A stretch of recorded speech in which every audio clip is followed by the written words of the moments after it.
You and I lead very different functions, and AI has increasingly become a big part of my job. And Duke and KPMG have been working together for years in a number of different areas. Specifically, we have implemented our Tax AI Accelerator program to help professionals learn at other parts of the organization with Duke, as well as a number of other organizations, and we're really, really excited about that. As I think about the role of AI in an organization, I think of it a lot like a compass, right? It's reorienting us in our organizations toward the direction we need to go in. So for us, AI is not just about saving time, it's about delivering value for our clients and for our professionals.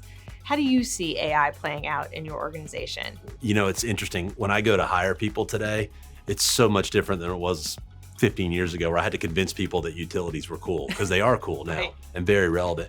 But for us, it's all about our capital investment plan. So over the next 5 years, it's $103 billion. And what that means is those are investments we need to make to deliver on the ever increasing demands on energy, on our grid, on our power outputs. And it's not just data center growth, by the way. You know, talking about AI today is a place where I'm very optimistic that we'll be able to find some efficiencies, more certainty around construction. So we think there's going to be some nuggets in there. Right, it will take out repeatable tasks. For sure. And the way we see that is that it helps our professionals then not have to do the mundane, repeatable tasks, and allows them to elevate the work that they do and have a little bit more fun in the work that they do. Actually, we have this platform, Digital Gateway. It's our data platform end to end.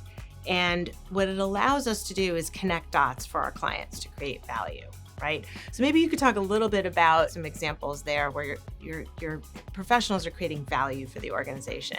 So I'll give you a couple of things that have been really impactful for us from an AI perspective. One is around just visual analytics. And so if you think about the scale of an electric utility, the miles of lines, the number of plants. And so we have a tool which can take drone footage from across our system and analyze quickly those images and understand whether or not we've got underperforming cells at a solar site. We've used that to do inspections on places we would have had to put scaffolding up in previously, and then we can go act on those. Yeah, I mean, if you think about it, really, what AI is allowing our professionals to do is tell a story. That example you just gave about be able to conclude things based on looking at the data with AI is really about telling a story. And that's what makes it really exciting. Whether you're talking about tax, finance, talking about energy, whatever it is, having AI allows those professionals to be able to tell a better story about that data that they're looking at. At KPMG, in KPMG Tax, we have this concept of fusion teams. And so think of the majority of our population, our tax professionals, they need to be well educated and very facile in using our technology platform and our AI capabilities.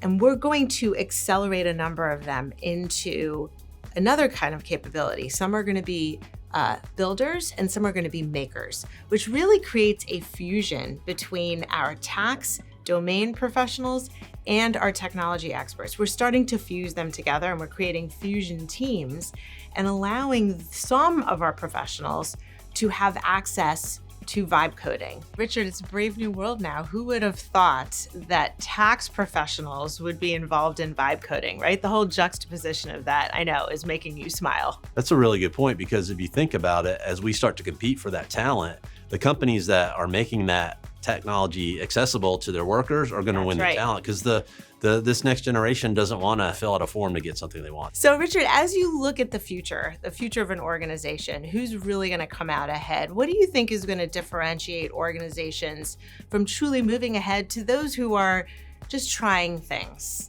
on for size?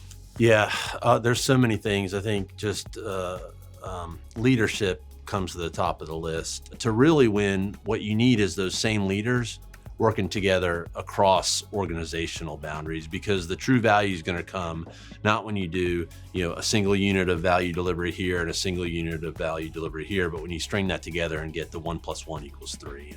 And so, that's just essential that the leaders make time for that. So Richard, thank you so much for being with us today. Really appreciated this conversation. Thank you. Likewise.